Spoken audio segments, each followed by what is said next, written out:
गोटे गाँव रे गोटे परिवार थिला और से परिवार रे जड़े झील थिला ता ना होची लिपि।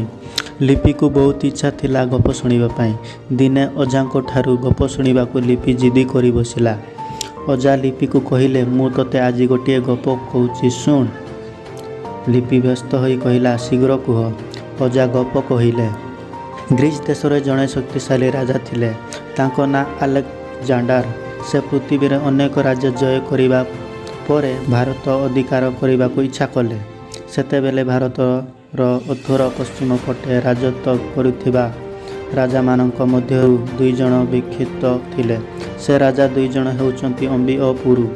अलेक्जेंडर को भय करी अम्बी तांकर शरण पशिले किंतु पुरु थिले वीर। से अलेक्जेंडर सह युद्ध कले। एही युद्ध रे पुरु हारी गले और अलेक्जेंडर द्वारा बंदी हेले। अलेक्जेंडर पुरु को पचारिले तुमे मिठारू किपर व्यवहार आशा करुच। पुरु उत्तर देले जड़े राजा अन्य जड़े राजा ठारू जेपर व्यवहार आशा करिथाए। पुरु को निर्वी कथारे खुशी होई अलेक्जेंडर तांको मुक्त करी तांको राज्य फेराई देले। गप शुणी सारी लिपि पचारिला अजा तमे एते कथा केउटी जानिल। अजा उत्तर देले इतिहास रु। एहा परे लिपि अजा को इतिहास विषय अनेक प्रश्न पचारे और अजा उत्तर देले।